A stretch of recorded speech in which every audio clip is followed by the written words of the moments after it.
Well, hello, guys. This is Daniel Alexander Cannon here on the Supernatural Show. And today I have a special guest on with me. Some of you might be familiar with. He's Dan. He's from the YouTube channel More Than a Conqueror. And we're doing a little two dudes hanging out today because Shannon is celebrating her mother's birthday today with her. So she's not going to be available here with us today, our co-host, but me and Dan's going to hang out. And we're gonna talk about a couple of an interesting subject, a subject that some people still believe is fantasy, but I'm at the level of knowledge, and so is Dan, that this stuff is not fantasy. But what we're going to talk about is the legendary Bigfoot. And we're going to talk about a little bit about the DNA, which is really what I really wanted to do this episode on. But we're going to really probably end up spending more time about the voice. And what we're going to do is we're going to look at some of the video from a military trained linguist that was in charge of training people how to break language codes and secret languages that were made up for military and other communication purposes. He gets in, and we're going to show you the video here in a minute. He gets into showing you the recorded voices of some Bigfoot, Sabe, whatever you want to call them, the woods people. And he's going to get into breaking down how they speak and some of the recordings that he's going to be speaking on are called the Sierra, the Sierra recordings out of the Sierra Mountains out west here in the United States. But before we quite get to that, I want to check in with Mr. Dan today and see what in the supernatural is going on with him. Well, that's basically what I do, is check in and see what the supernatural is going on around here. Especially when we got to a subject as fascinating as Bigfoot is. Because it's always been a fact and yet point of legend that has kept people mystified for decades. So I'm looking forward to this show big time. Well, they've over the many years, many people have heard about myths and legends and all these things, and like when I was a kid, they used to call it the boogeyman will get you if you go in the woods at nighttime. The boogeyman or the boogerman. And it's like, where did that legend come from? That there was a boogeyman in the woods. And all these legends and myths, they all come from somewheres or sometime, either in the past or maybe even potentially altered dimensional type things. But all things come from somewheres. They're anything that sticks in society as much as the legend of a tall, hairy being, man and woman, that live in the woods, it comes from somewheres. And me and Dan have done quite a bit of talking and such on this subject off air, and even a little bit today and previous other times. And we're interested in seeing where this can go and what we can figure out. And I thought I would introduce Dan to this linguist today, and this was a good opportunity to do that. And it's taking a listen to this linguist. But before we get to the linguist, I wanted to share my screen, and I wanted to mention Dave Politis real quick, because and I really wanted to play some of his videos, but he makes it real clear that his videos are copyrighted material. And so he doesn't like to have anybody playing his videos for whatever reason, and that's fine. But I've actually sent in an email to Dave trying to get a hold of him. And I've also sent one in to Steve with How to Hunt, the facts with How to Hunt, his YouTube channel. And this video right here, as a matter of fact, I got it right here pulled up. I think there's one big. Oh, here, yeah. So here's Steve. He lives up in Vancouver, Canada, on the island up there, the big, huge island up there, and he lives on it. And he's had quite the continued experiences. In this video here, it says, what just happened to me today is mind-blowing. And what happened was, in short, he had a big buck knife that he lost about a year and a half ago or something like that, somewhere around that time frame, that he lost up in the mountains. It fell out of his backpack or whatever. And he's had many experiences, but in this one, what happened was he was back up there in the mountains again, going around, sitting down, telling his stories, reading the emails that people send him about the stories, and doing that kind of stuff up there, or maybe checking some of his game cams and all this kind of stuff. But he ended up walking away from his bag that he had there with him again that day, a bag that he had emptied many times since the losing of his buck knife. He ended up going back to his bag, and something had found his buck knife that he had lost the year before and placed it back in his bag. And it kind of blew his mind a little bit to go there, and his buck knife is without a sheath, now back in his bag. And I'm sure he feels that it was done supernaturally somehow by these beings, because in a lot of his videos, they show up in different ways. He's up there around them and he's talking about them, and they visit him, and they've thrown rocks and various things through his video. You can see all kinds of weird things going on. And you say, well, somebody could make all that up. Yeah, they could. But Steve ain't making it up. I don't believe he's making it up for a second. I've watched probably 500 of his videos and gaining the knowledge from his work that he does. And Steve, if you happen to be listening, I appreciate you, and I recommend my audience to go over and subscribe to your channel. And then, of course, like I said, we have Dave Politis with Canaan Missing Project, where he studies the missing people that go missing in the forest a lot of times, and in the national parks. You know, the arcs, the park arcs, the word arc being in there should be very interesting to many of y'all guys with the studies that I've been doing lately, because it catches my interest, because the arc itself is related to toroidal fields, which are gateways. Just like your eye is a gateway. It opens and closes, just like an iris, just like you see in the show, what was it? The show where they would open up the gateway and go through the water, and it looked like it would spin up like you were flushing a toilet, and then it would come back and level out and flatten out, and then they would walk through it. It was called, you remember what that was, Dan? I really don't off the top of my head. No, yeah, I can't remember the name of it. Something of the gateway or some kind of, it was a series. Anyways, point is Stargate, wasn't it? Stargate, that's it. Stargate. Yep, exactly. But Dave, what he did is he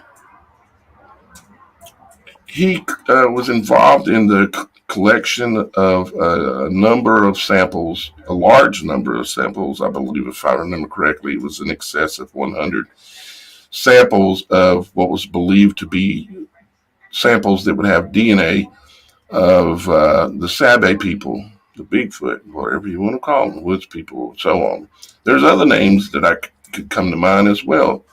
And that's what we're seeking, is see if some of those other names might be related and might be the true nature of these beings, but we'll see.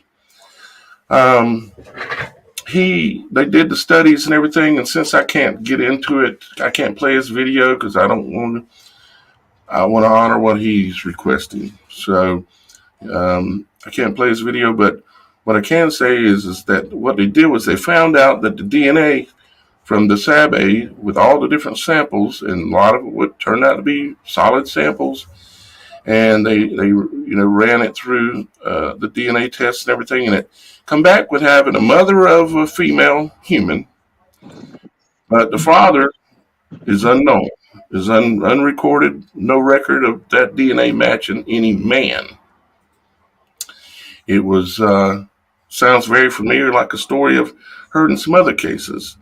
Like other stories of maybe biblical, where there were women who produced children that um, that the mother was said to have been entreated by God or a god or something in a number of cases. And of course, this is all very controversial topic to be talking about. So we're not going to go too far into that, but we're already controversial enough in the fact that we're going to take a look at some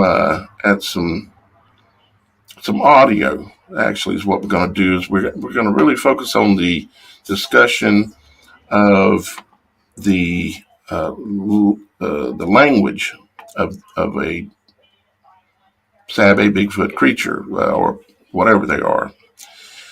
And there happens to be this military linguist, and I found his information on this channel here, where she goes into in these two videos right here. So if you go to it, it's you can find it on her channel. I don't know if it'll show up on the first two or not for you, but that's where I got it. And you can go there and look it up. It's called Bigfoot, the Language.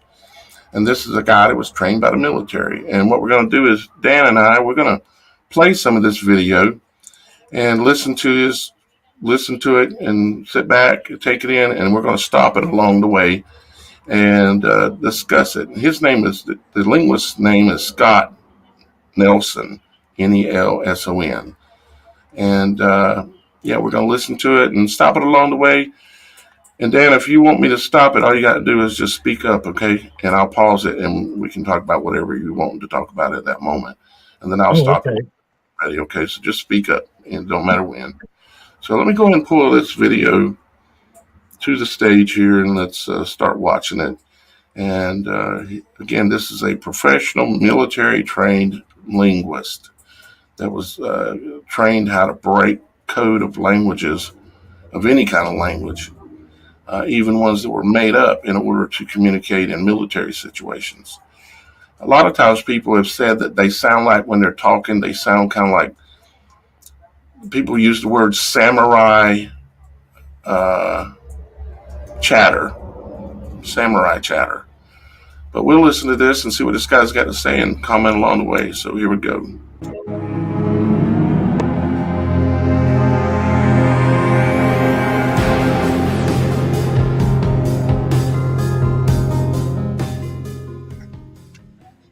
This lady had a story about Bigfoot, that she heard something one night. And how did she describe what it sounded like, Mary? She said it scared her, that it was, I don't know, I don't remember. Well, she said it sounded like something that she'd never heard before. Right. And it really terrified her. And there's some Boy Scout camp around here that there are a lot of stories about that same thing. So maybe we can check that out after we do our interview. Right. What did they call it? Momo. It's Momo. Missouri Monster, I think. Some antique shopping, and this guy. He was right next door to our little rental house where we met up with Scott Nelson, the expert on the language of Bigfoot. And minute. Dan, can you hear that okay? Yes, sir. Yes. Originally grew up in the Rocky Mountains, pretty heavy Bigfoot country, but I was never into that. Had a lot of friends that believed in Bigfoot, and they called him all kinds of different things. You know, each Indian tribe or nation has a different name for the Sasquatch. I joined the Navy early. I have a BA degree in literature and communications. We'll stop him right there for a second, and I just thought about it before I forget it. I had a photo I wanted to share with everybody that a sheriff's deputy took recently. And then we're going to go right back to the conversation. I'm just going to share this photo real quick. This is the photo in question that I'm referring to that was taken by a sheriff's deputy. And as you can see, the creature he's very thick. He has a kind of a conical head. If you look at his see here. If you look at his hands, there you can see the hands are massive and the feet are massive. And just the whole body is thick, and that the hands hang down to the knees, and that the thigh bone is shorter, or rather shorter than a human's, and the arms are about the same length as his legs. This allows a creature like this to go down on all fours and run on all fours, you see. But yeah, you can see the hair hanging off of him, and you can see a side profile of the face. Let's see if I can zoom in on that some. You can see a little bit of a side profile. You can see what looks like maybe the side of the nose or something like that coming down. Not a gorilla type nose. It's more of a human type nose. And you can just barely see some of it there. But I thought it was really one of the best photos I've ever seen that shows the true proportions, because the proportions is what it's all about. They don't have long legs like we do, because if we try to go down on all fours, we look like idiots and we can't do it. But their legs and arms are approximately the same length, and they can go down all fours and run like the wind. So with that being said, let's go on back to our video. Unless you had any comment on that, Dan, or anything. No, in fact, that's probably the best picture I've seen. Right. Yep. That is like a really, really good photo. I really would like to get an original copy of it, but trying to do some finding of it, but I haven't had no luck yet. If anybody knows how to get a hold of that, please go on the website and get a hold of me. You can literally go on there, even if you're not a member of the website, the supernatural.show, and there's a chat button down in the lower right-hand corner. You can click on that, and you can send me a message. Just pick Daniel and send me a message, and you can attach a photo, or you can send me links or anything. But yeah, if y'all guys know anything about it, I want to hear about it. Or you can log into the website and post it in the Sabe Bigfoot discussion group as well. All right, let's keep going. Two-time graduates of the Defense Language Institute Foreign Language Center in Monterey, California. After that, 20 years of Cryptologic technician interpreter, which that deals with the collection of voice communications, then the transcription, then the analysis, and then the reporting of the intelligence that we gather from the collection. I believe that one of my most important qualifications is the hundreds into the thousands of hours of listening to the human voice on tape.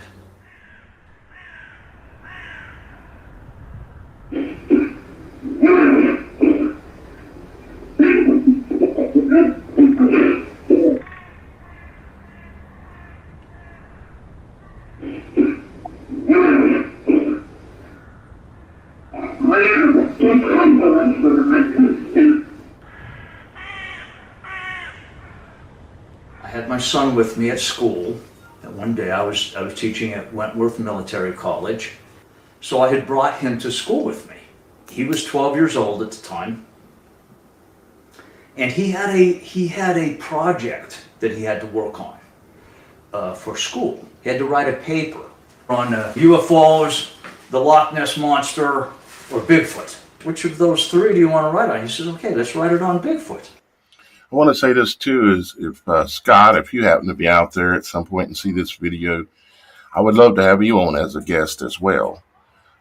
Same thing with Politis and also Steve, of course. All three of you, I would love to have you on individually, together, however it would work. Would love to have you on here and have some conversation and share some of the knowledge and theories that exist that we have and that I have and that Dan has and you know, see if we can help each other.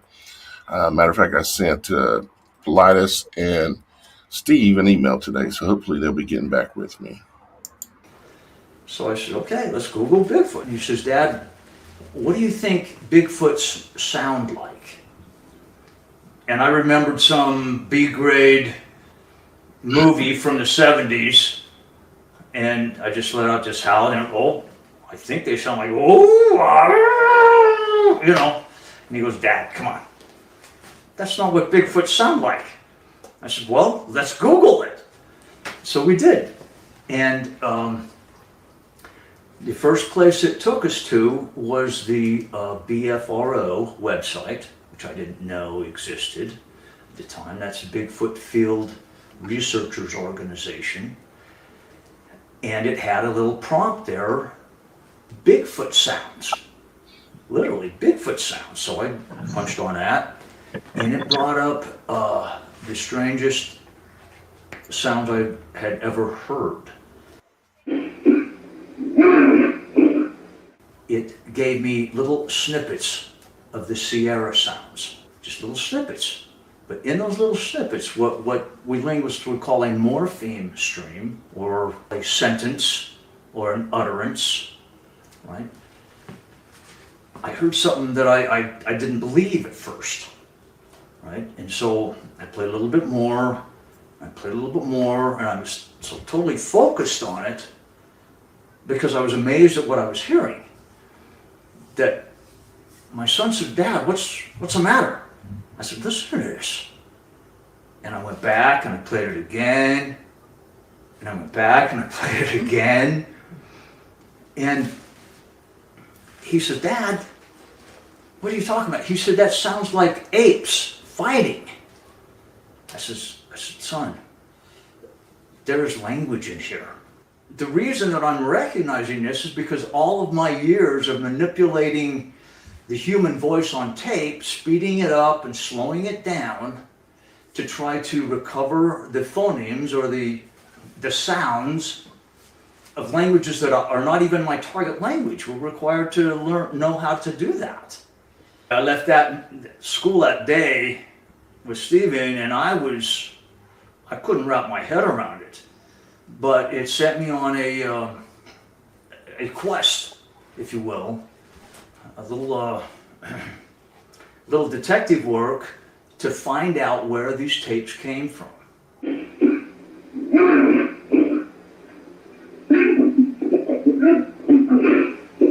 I approached the BFRO, where you got them, and I got a call from the head of the Bay BFRO, right? Pretty famous guy now. But he told me, he says, don't go there. And this guy was very honest. We're still acquaintances and friends, you know. And I completely understood at that time where he was coming.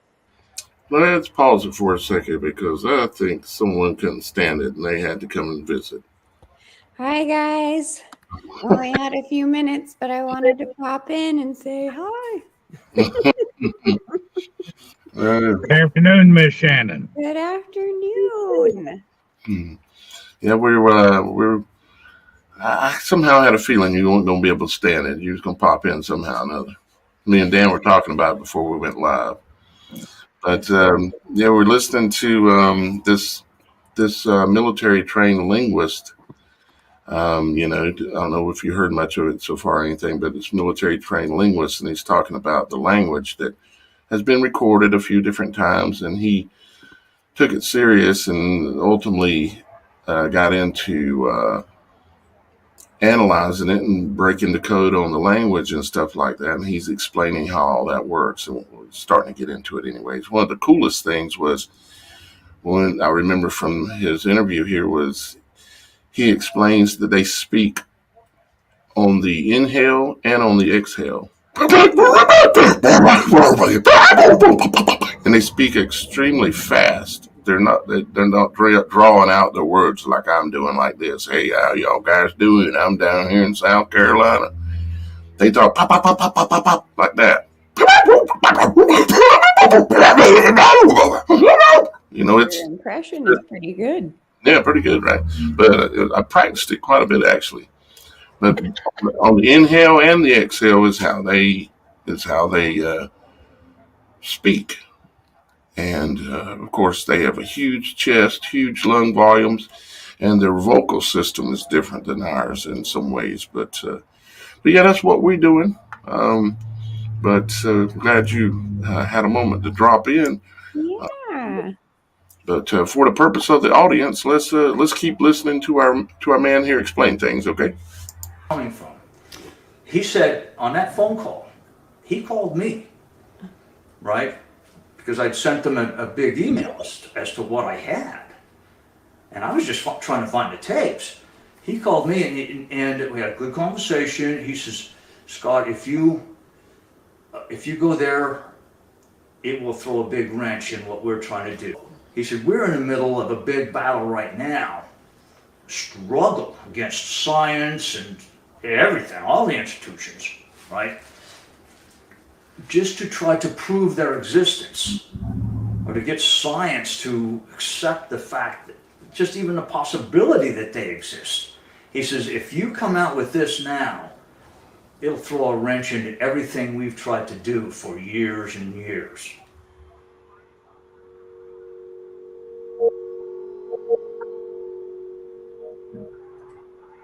Got another call from a person in the BFRO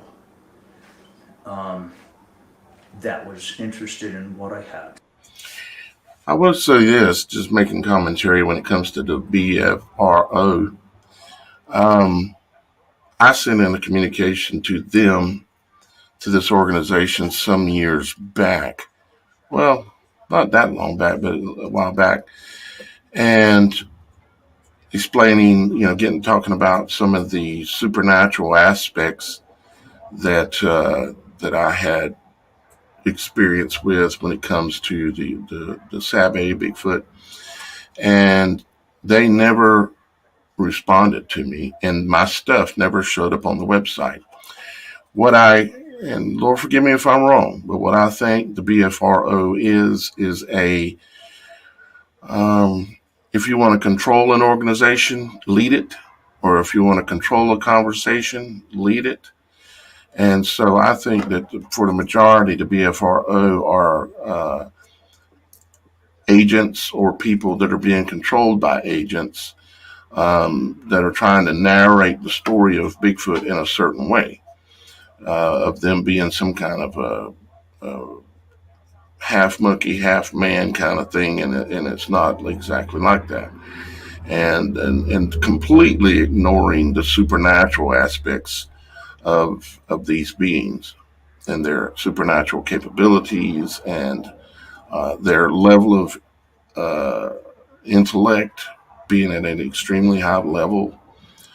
So anyways, that's my 2 cents. Anybody can have their own opinion, and I would consider anybody's opinion, but that's mine when it comes to I tried contacting the BFRO probably 3 years ago with the same response you got. My curiosity was, is this Project Bluebeam verse 2? Mm-hmm. Because they seem to try and focus everybody's belief into a single being, a single thought process. Right. And so I just sent a series of questions and articles to them just to see what response, and never did hear from them back. So I tend to agree with you there. Yeah. And there's other people that I consider credible, such as Steve from the How to Hunt channel, and he feels the same way. And so, yeah, this gentleman's speaking about it. Before you go doesn't to that point, there's a gentleman that does Bigfoot hunting here in Tennessee. You may know who I'm talking about. He has a camera that he also puts on the back of his backpack. Oh, I know exactly. Carpenter. Yes, that's him. Unfortunately, I think he just passed away. That one where he was walking and he actually filmed the portal opening. Yep, that's and right. And being nailed down in that portal, watching as he to make sure that Carpenter got past that point before exiting. Yep, that's right. That's the guy, and that's part of the supernatural attributes. And he was Scott Carpenter, and he was doing if anybody in Scott's family's listening, I really admired Scott, and I'm sorry Yes, I did too. for your guys' loss. And I hate to be the one to notify anybody of that, but unfortunately, if I'm correct, I think we lost Scott. I don't know what happened or whatever, but yeah, he was. But you're right, he did. He would go walk through the woods and put a camera on his shoulder, and he got really good at it, where he had his own gimbal and everything, so it would be stable, and he would film behind him while he was walking. And he caught a lot of things going on behind him where they don't realize that you're still looking. And because he had the camera facing backwards, because he knew they were out there and he knew they were observing him and stuff. But yeah, that portal opening was a fantastic video. If anybody's interested in his channel, you can go just pull up Scott Carpenter, maybe even the word portal, and you're going to find his information, his knowledge is still out there. And Scott was really an awesome dude. I was about heartbroken when I heard that he something had happened and he had passed, but he was a good man. He tried to help a lot of people, just like what we're doing here and stuff. But yeah. So, anyways, any other thoughts there, Dan, or we'll keep going? Go ahead, please. Okay. And she, I owe her a lot for this, because otherwise I never would have gotten involved. She went out on a limb and called me and told me that the person that I need to get a hold of is Ron Moorhead. And that's the person I had to call. And that's all she said. And that was enough. So I made a few phone calls, and I finally found his office, talked to his secretary, left my name and number, never got a call back. So he wasn't returning calls. But I called back again, and he happened to pick up the phone. And I spent probably a half an hour on the phone with him, convincing him that I was legitimate. Finally, he agreed, and within 2 days I had 2 CDs. I began to transcribe them according to military standards. And it took me 4 months.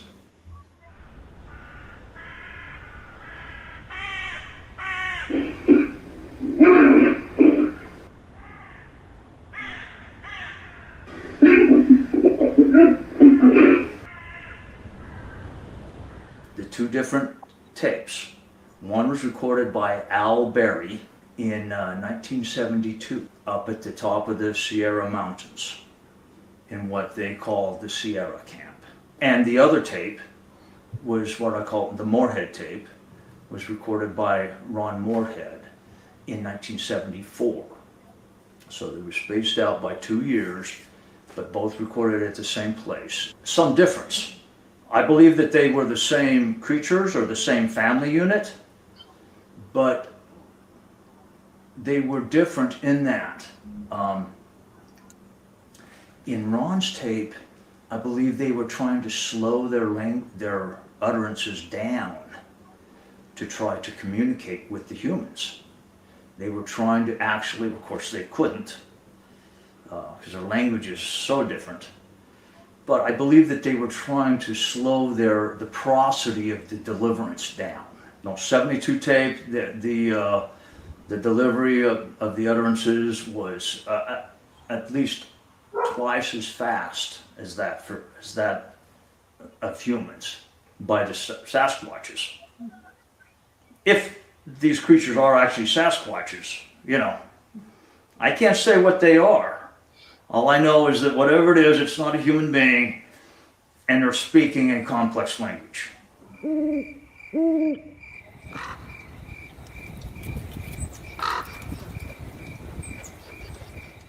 From that point, it took me 4 months to transcribe all of them, because there's over 90 minutes of it. And as you will see in my when I demonstrate my methodology, which all comes from my training in the Navy, it takes 15 minutes or a half an hour to get a little 3 or 4 second clip to get it down correctly. So it took me about 4 months once I had them done, I drove out to California to meet face to face with Ron and Al.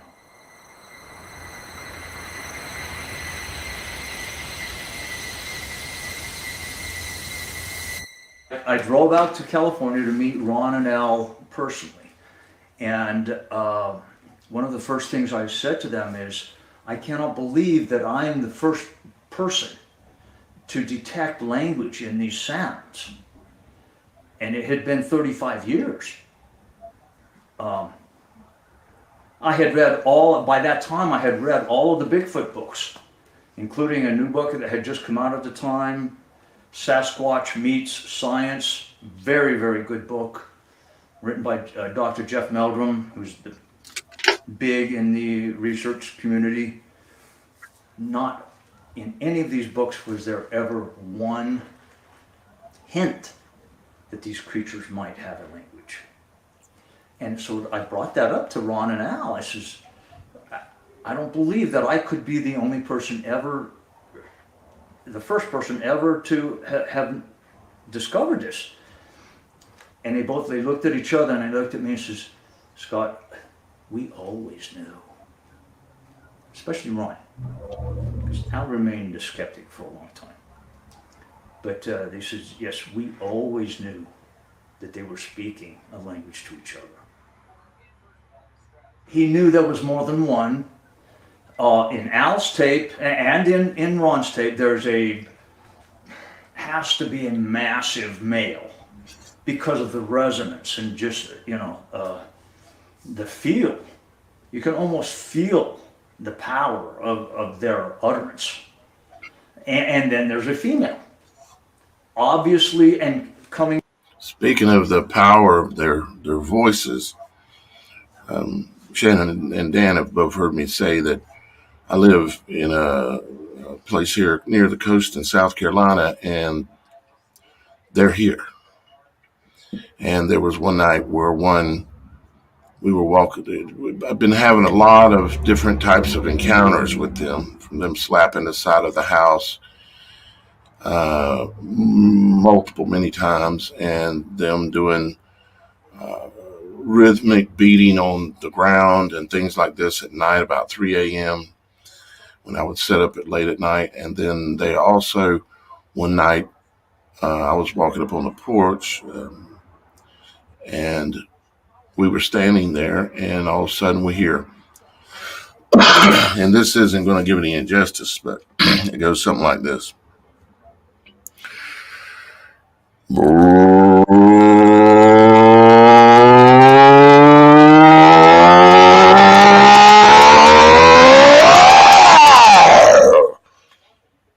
Something like that.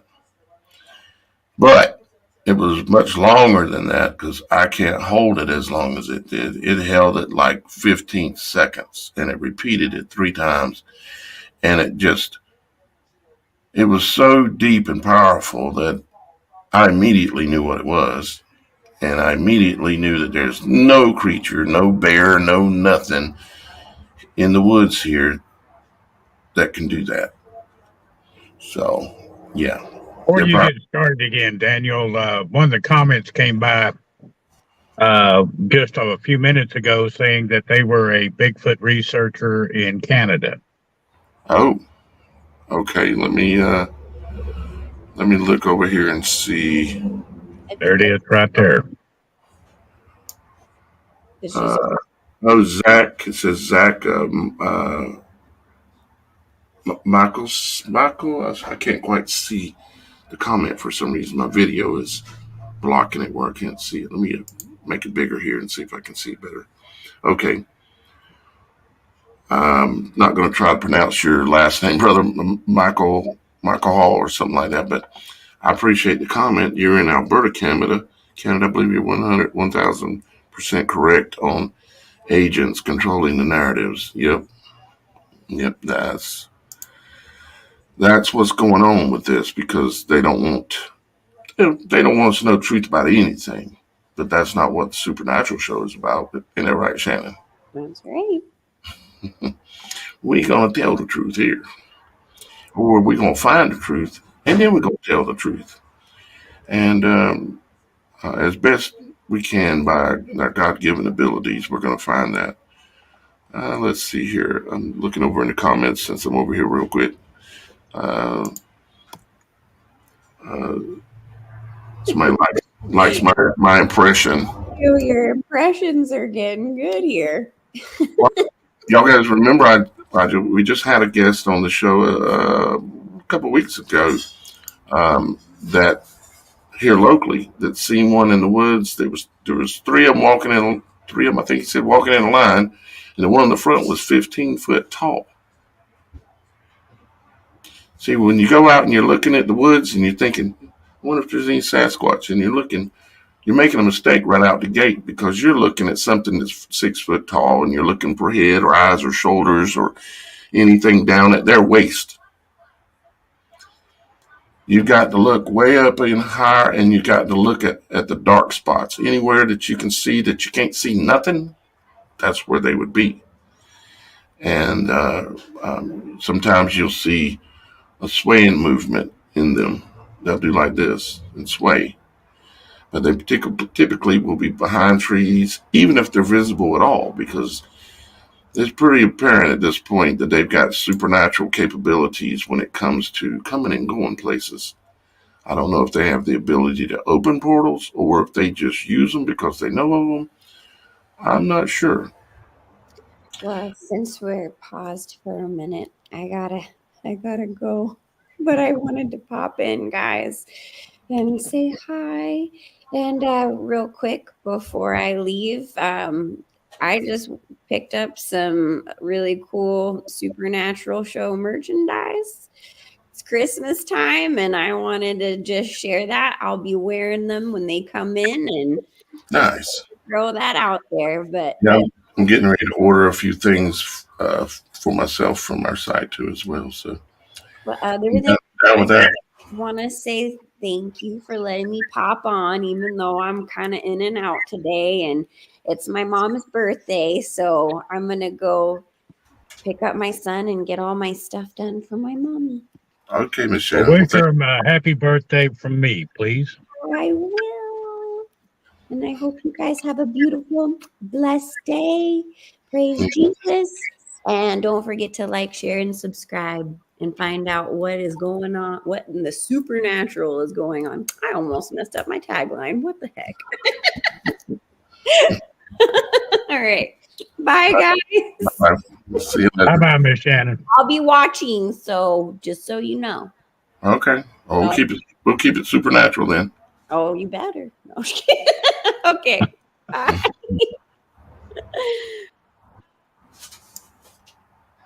From two. Oops. All right. Well, we'll talk to Shannon later. She'll be back on, I'm sure, on the next show, probably tomorrow. We're doing this show today to try to make up for yesterday because I got sick yesterday, but I'm doing fine. All right, let's keep going. Different parts of the forest. They're not together. So besides the fact that one actually sounds like a female and the other one definitely sounds like a huge, gigantic male, and they're exchanging utterances. There's query. There's a query response, and then there's a statement response. It's the only way you can put it.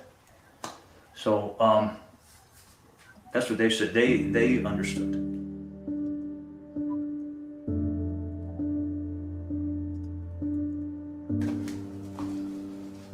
Real quick, somebody made a comment and said if you could detect them with infrared. No, infrared, they can see infrared. It's one of their supernatural gifts is that they have the ability to see in the infrared spectrum. That's why some people report of their eyes turning red. It's because it's when they really focus on something, they have the ability to see in multiple light spectrums, and infrared is one of them. Now, thermal vision, yeah, that would be something where you may be able to see something. I can't guarantee it, but infrared has been proven because the cameras and stuff that people put up out in the forest and everything, trying to catch Bigfoot, they can see the light shining off of it, and they'll go around and unhook the camera and destroy it, or either just avoid it. That you're not going to catch them on infrared. So, anyways.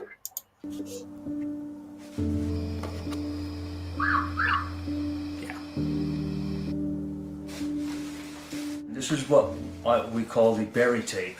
Alan Berry was a journalist, and he was not a part of this group of hunters that had been using this camp going back into the late 50s, early 60s. So they knew something was up there. So Alan, as a journalist and a scientist, decided to take up a big reel-to-reel tape recorder. They placed it all out at the camp and placed the microphone where they thought would be a good spot if they had any interaction. They also had put a big pot of stew on the camp stove to try to draw them in, to try to draw the creatures in. They referred to the creatures as Biggie. What you'll hear is the interaction between a large male, and the reason I say large is because it could not be a juvenile. It has to come from my professional experience, it has to come from a set of lungs that is much, much bigger than a human's, with what we would call the resonance of it alone. And then there's a female. And you will hear that it actually sounds like a female. The same difference that humans have. And then there is that this tape actually all starts out with a couple of whimpers or whistles or squeaks by a juvenile or even a child. And the three of them throughout this first part that I will play for you continue to interact with each other. And as we go along through this, I will point those out to you. I'd like to play a good cut of it first at real time, which is the speed at which it was recorded. And then I go back and pick specific parts of it to show you how I slow it down.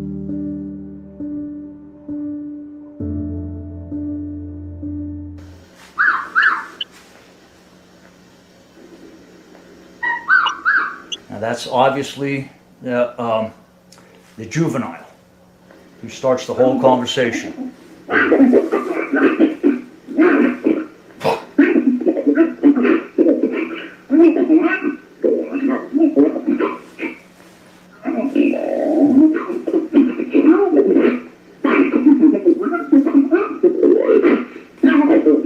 The female.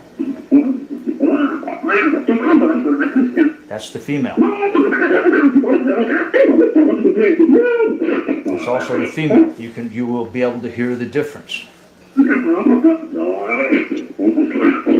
There. That was an exchange between the two.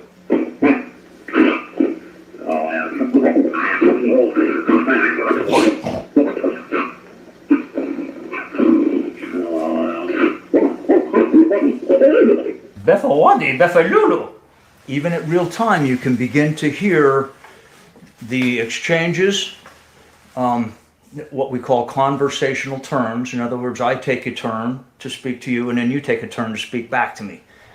So an exchange of utterance or conversational terms, and you'll also begin to hear in the background one of the cowboys, one of the hunters up there, who is trying to get the attention of the creatures. Once this starts happening, they send a guy out to stand by the big pot of stew and try to get their attention. Hey, come on down, and you will hear it. Come on down and get some dinner. One of the reasons that I knew immediately that this could not be fake, is that you will hear the hunter and the creatures speaking at the same time, stepping on each other's voice. It cannot be faked, and it certainly could not be faked in 1972. Play this at real time.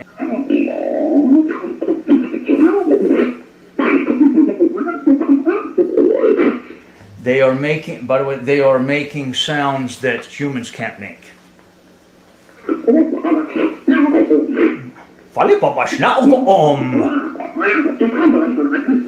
That's especially.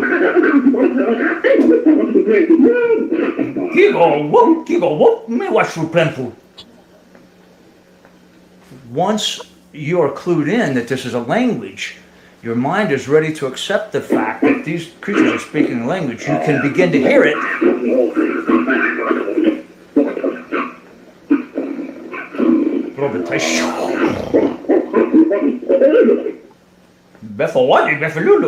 You can begin, even at real time, to hear.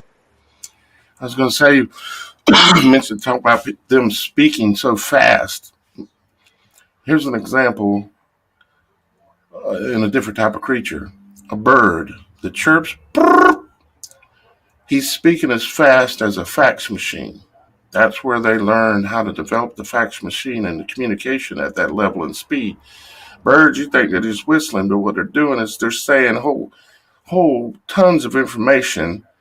And yeah, they repeat it sometimes a lot and everything. They're communicating extremely fast. It's like if you slow it down, take a bird's chirp and slow it down, you'll hear what ends up coming out sounding like a fax machine or very similar to it.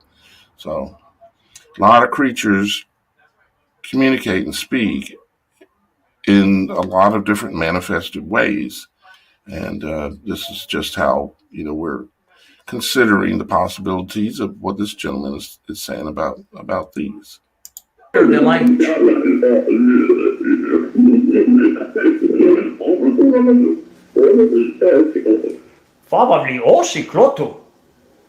That's real time. When I slow it down, it will become very apparent. It even begins to sound human.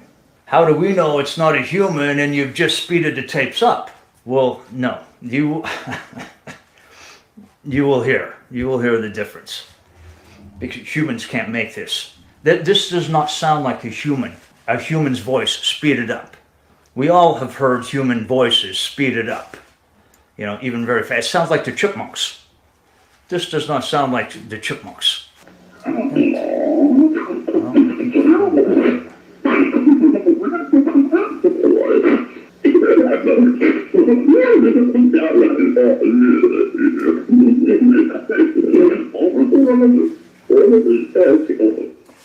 Humans who had been in the little lean-to cabin that they had up there started to come out, and in their mind they were speaking in the cabin, we need to get out there and make sure we're capturing this, because they were all freaked out by it. When they come out, the big male eventually becomes aggressive.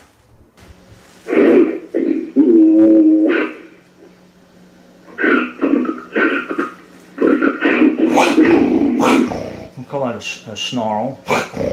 I want to show you the difference between the vocal footprint of the humans and the vocal footprint of the creatures. If you can see this. Come on, Biggie. Come on now. Come on, boy. This is the guy that was standing by the big pot of stew. Now, I personally would not have liked to have been the guy that was selected to be the decoy. Standing by the food going, come on down, Biggie. Come down and get some dinner. And they did that in order to distract the creatures from the guys that were moving the microphone up closer. Okay, Biggie, here comes some dinner. You hear them begin to walk. Where did it sound like it come from? Where did it sound Which like? direction? Which direction? Where did it sound like it's coming from? A little bit further up that way. You can hear the distance increasing between them and the guy at the food pot. Yeah. Yeah. That's about right, Al? They didn't know how massive and resonant the sounds were. You can see the sound footprint of the footsteps and how different the human voice footprint is from the Sasquatch footprint, the creature. Now here is when he begins to get really aggressive, and he kind of builds himself up into a rage. because what happened with the humans. That sound that he's just making, just this might be off, but if you go on and listen to what they call the Tasmanian Devil on Bugs Bunny, the Bugs Bunny cartoon thing, it makes me wonder if they didn't get that sound or that from the knowledge of these creatures, these people, whatever they are. Because he does that in some of the verbal things that they have the Tasmanian Devil on Bugs Bunny do. Is he sounds like this, and then there's attributes of the Tasmanian Devil, as they call him, on the cartoon that actually are in a lot of ways related symbolically. If you don't understand symbolism in depth, you're not going to have a clue what I'm talking about. But the way the Tasmanian Devil spins in a toroidal spin like a tornado is symbolic for him being able to control potentially, I'm just saying they put symbolism into his behavior, into the different things that the Tasmanian Devil does. It even has some of the voice attributes, the way he talks somewhere. It's very similar to this. I can't help it. It is. Huh? Very similar. Yeah, they use that toroidal field to travel. Right, exactly. The Tasmanian Devil travels in a toroidal field. Damn gets it. See, that's what I'm talking about. Yep, that's exactly right. They use their toroidal field, the portals, which portals are a toroidal field, a gateway opening, just like your eye opens. And when your eye opens, the pupil expands. It's a gateway. It allows you to observe and enter into and participate with this world.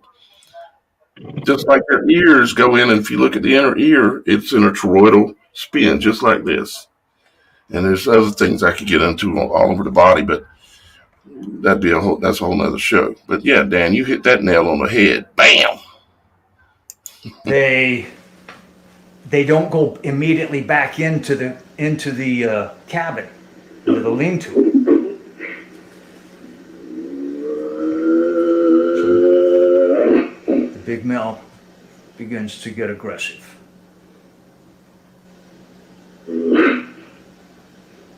Probably in an attempt to, just like a human would, try to scare or intimidate.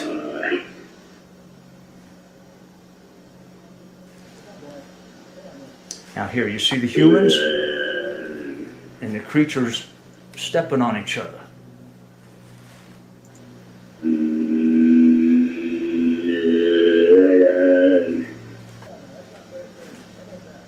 Here are the humans. They're not going back in yet, which really makes him mad. Here we go.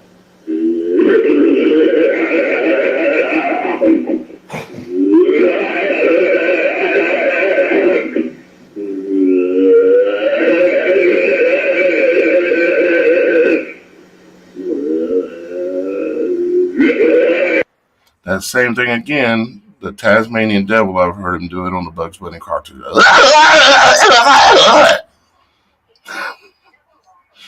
It's crazy what these people that are behind all this media do and put it right in our face and then laugh at it. Considering Warner Brothers had done a lot of things that way to drop hints here, there, and it's not surprising that this comes so close to it, especially with the character of the Tasmanian Devil. Whenever he's starting to get annoyed, makes that same noise. Yeah, that's right. Yep, sure does. Yep.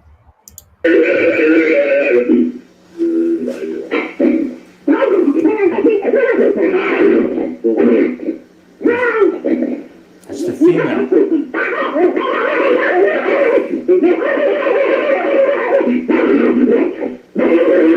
How'd you like to hear that conversation in the woods outside of your tent, Dan? I don't think I can run that fast anymore. I think I'd have to stay and fight because running wouldn't be an option. I'd have to break out the word of God on them. There ain't no doubt. Say, y'all guys go ahead. Get out of here. That is exactly what would need to be done. That's what I do. That's in fact, the like I told you, the LBL and Cherokee Mountains that have some very aggressive cryptids. That's where I'm planning on going and use the Word of God to restrain that. Yeah. And there's some evidence and some reports that I've heard of and read about that they actually do respond to the Word of God and will retreat immediately. I've heard that. Yep. Exactly. Now the others, cryptids, don't seem to. But right. that I've only heard like one or two reports, or read one or two reports on that, where they just used the name of Jesus when they saw him, and it didn't seem to stop them. But they're a lot more aggressive, and I'm not too sure they're as intelligent as these beings are here. Right. They're more carnal, seems like, than Sabe. The Sabe they operate closer to the behavior because they have partial DNA, according to the DNA test that's been done of human. They have female mother DNA, basically, is what they've got. An unknown father, and it doesn't match gorilla, ape, that kind of stuff. They have attributes that make us think that a little bit by some of the sounds they make. But when you look at the images of these beings in the face, like the image you see on the screen here, that's not an ape. That's a hairy man. I mean, look at this.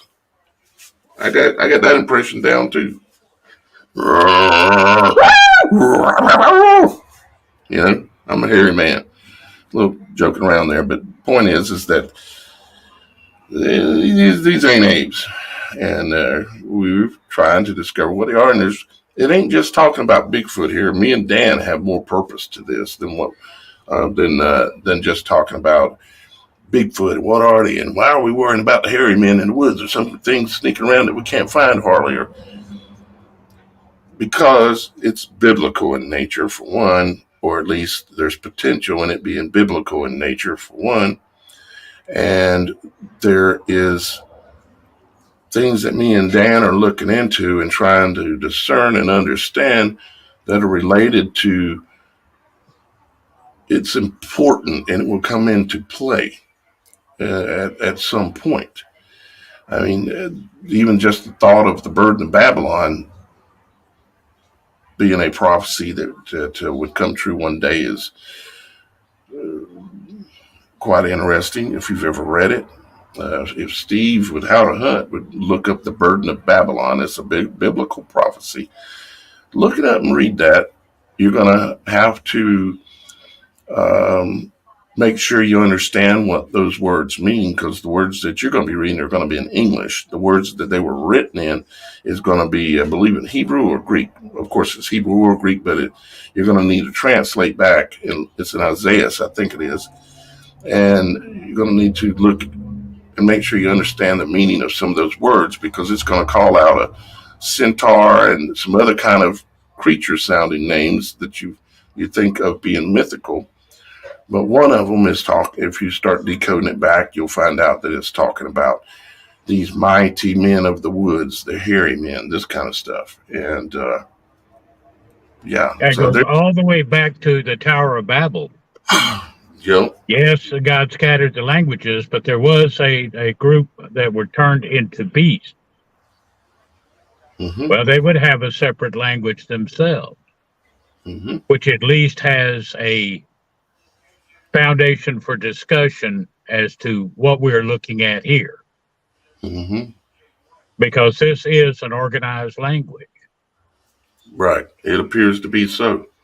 I mean, if you listen to much of what we were just listening to there, it don't take too of an intelligent person to be able to tell that there's language going on there. And what he does later on in the video, which I'm not going to actually get into today, but what he does later on is he actually which y'all guys can go check it out. It's on the, let me pull it up here. You can go check out all of it. He's got 2 videos. He's got part 1, which we're watching, and part 2. And I'd encourage y'all guys to go check it out. It's on this channel right here. It's called Linda Eastburn. Okay. And you can go look at the interviews on there.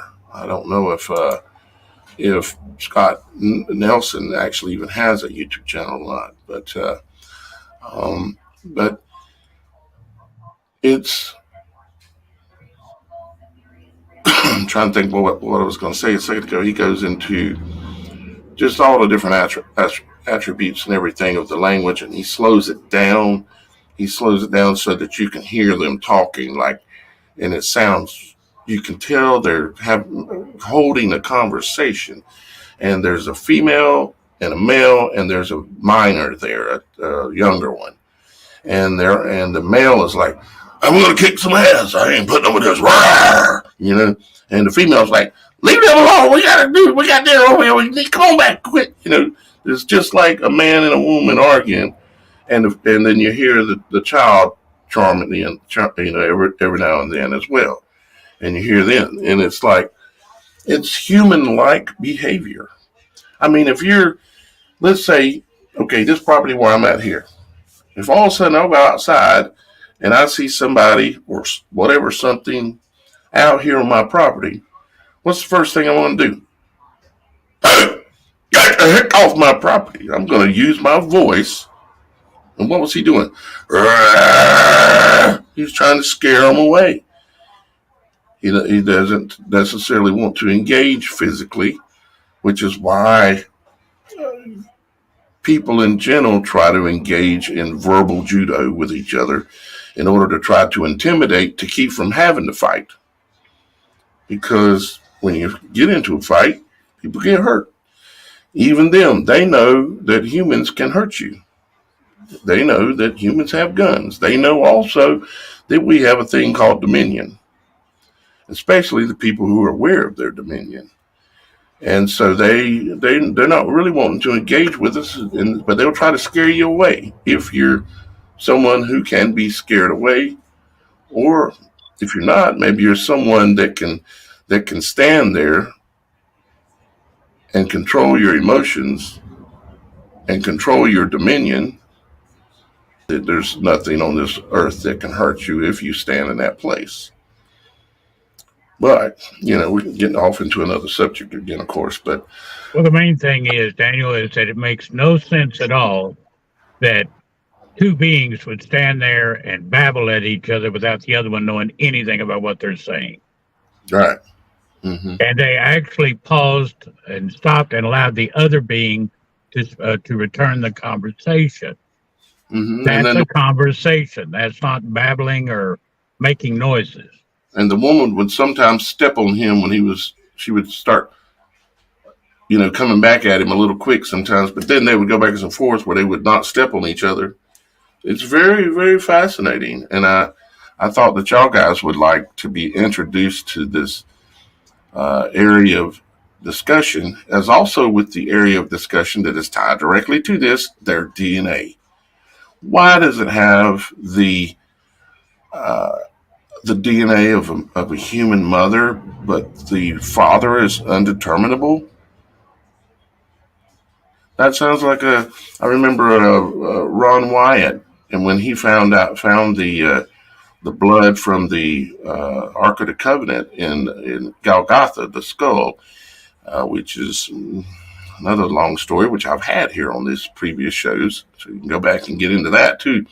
But the DNA that was found, the blood that was found there, was still alive, according to Ron Wyatt, and it had the human female attributes, but the male side was undeterminable. So you say, okay, what does that mean? I don't know, but that's the question. You got to know the question first in order to seek an answer. Because our understanding of creation, as far as living beings, require two sets, a male and female.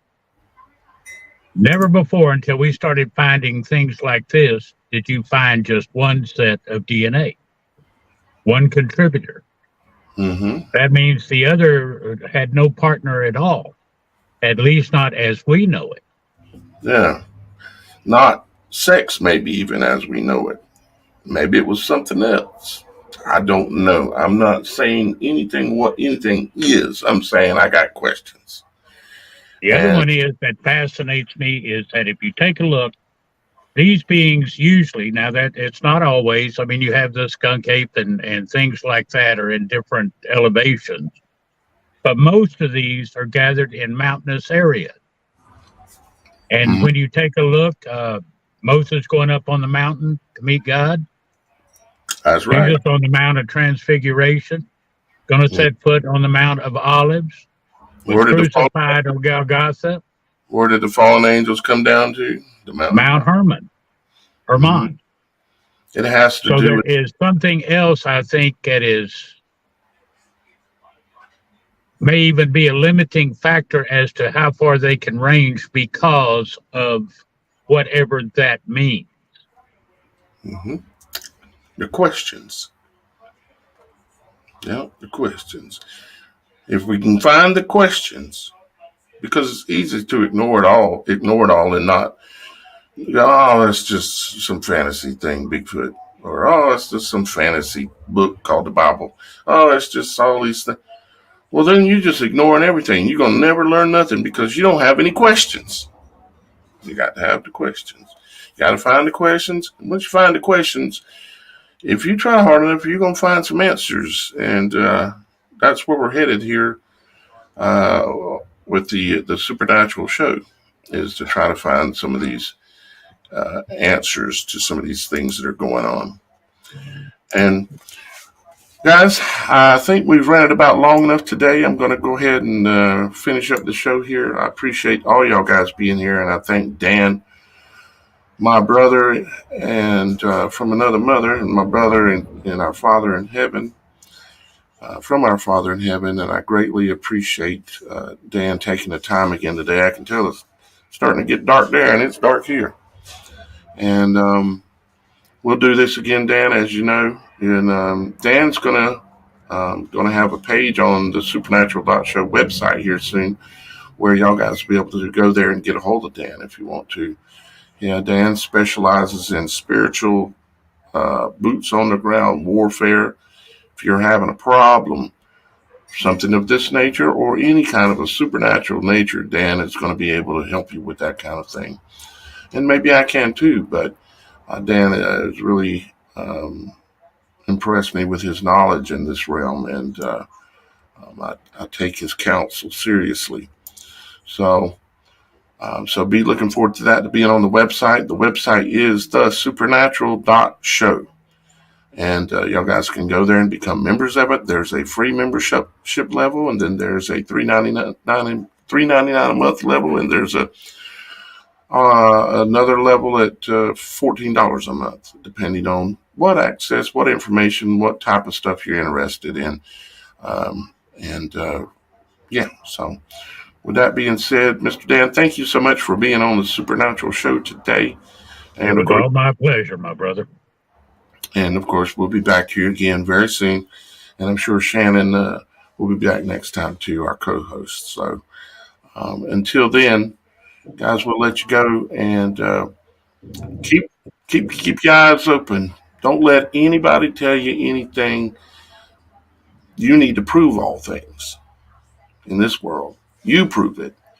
Don't let the television tell you something. Don't let the neighbor tell you something. You walk with a rod of iron in your hand, and you prove it. Because you need to know the truth for yourself and not take secondhand information for being truth. So don't even take the things I tell you to be truth.